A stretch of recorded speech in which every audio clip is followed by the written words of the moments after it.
Every year, as May rolls around, Americans fire up their grills, pull out the lawn chairs, and gather with family to mark the start of summer. We call it Memorial Day. But somewhere between the cookouts and the mattress sales, most of us have lost touch with the true weight of this holiday, and more than that, we have forgotten where it actually began. Not in Washington. Not in a government proclamation.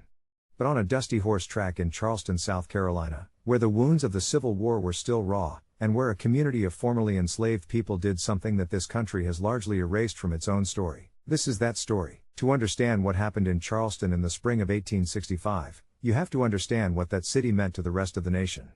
Charleston was not just any southern city. It was the seedbed of secession, the place where the first shots of the Civil War were fired at Fort Sumter, where the ideology of the Confederacy burned the brightest, and where the cause of preserving slavery was considered, by many of its residents, to be a sacred duty. So when Confederate forces evacuated Charleston in February of 1865, it was not just a military retreat. It was a collapse of a world. Most of the white population fled the city as Union troops closed in. They packed what they could and left. And in their absence, something remarkable happened. The people they had enslaved, the men, women, and children who had built that city with their bodies and their labor, were still there. Many had already been freed. Others found themselves free for the first time as the Confederacy crumbled around them. And into that extraordinary, fragile moment of liberation, they stepped forward as a community. But first, they discovered something terrible. In the final year of the war, Confederate forces had transformed a local institution, the Planters Racecourse, a horse racing track on the outskirts of the city, into something almost unimaginably grim. They had converted it into an open-air prison camp for captured Union soldiers. Men were held there with almost no shelter, no adequate food, and no medical care to speak of. The grandstand served as a makeshift barrier. The racetrack infield became a place of suffering. And over the course of those brutal months, approximately 260 Union soldiers died there, taken not by bullets, but by disease, exposure, and neglect. They were buried hastily in a mass grave behind the grandstand, with no ceremony, no markers, no dignity afforded to them at all. When the black residents of Charleston discovered this sight, they did not look away. They organized. Working together over the course of several weeks, this community of freedmen and women carefully disinterred the bodies from that mass grave. They gave each man his own individual burial. They built a proper fence, a large, whitewashed fence, around the entire cemetery to honor and protect the resting place of these soldiers. And over the arched entrance to that cemetery, they painted 4 words that still carry the weight of everything that had happened there. Martyrs of the Racecourse. Think about what it meant for people who had just emerged from bondage to do this. These were men who had fought and died for a union that, truthfully, had been ambivalent about their freedom for most of the war. Yet the black community of Charleston understood, with a moral clarity that is humbling to consider, that these soldiers deserved to be honored. That their sacrifice mattered. That the dead should not be forgotten. And then they decided to do something more. On the first day of May, 1865, just weeks after the war had effectively ended with Lee's surrender at Appomattox, thousands of people gathered at the Planters Racecourse for a commemoration unlike anything that had happened before in American life.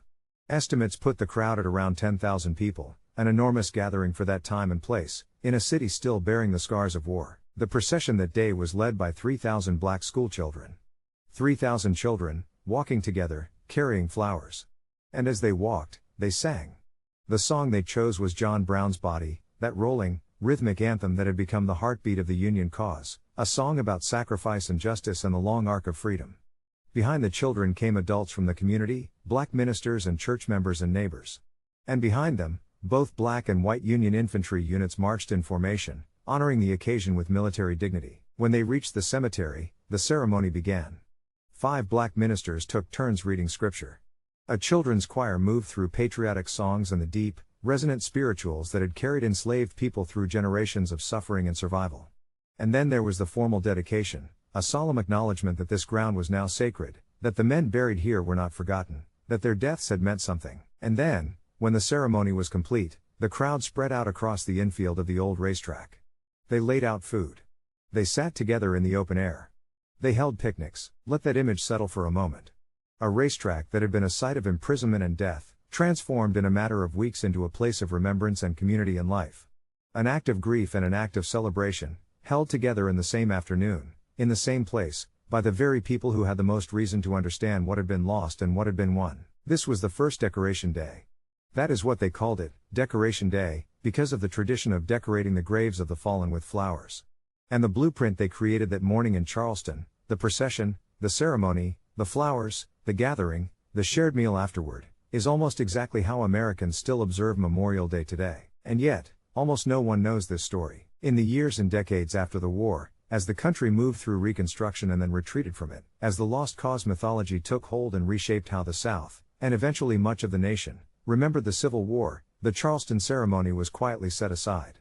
Other origin stories for Memorial Day emerged, many of them centered on Southern women decorating the graves of Confederate soldiers.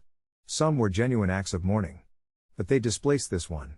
The national holiday was officially established in 1868, with a ceremony at Arlington National Cemetery. And the story of what 10,000 people did in Charleston on May 1, 1865 slowly faded from public memory. It was historian David Blight who brought this story back to wide attention, through his research into the archives of that period. The event had been covered at the time by northern newspapers, the New York Tribune, the Charleston Courier. The evidence was there. It had simply been allowed to go quiet. There is something important in recovering stories like this one. Not to assign credit in some competitive sense, but because the full truth of where things come from shapes how we understand what they mean. Memorial Day is not just a long weekend. It is a tradition born from a specific act of moral courage, carried out by people who had every reason to be consumed by their own survival but who chose instead to stop, and kneel, and remember, and honor 3,000 children with flowers. A whitewashed fence. 4 painted words, martyrs of the racecourse. That is where this holiday began. And now you know.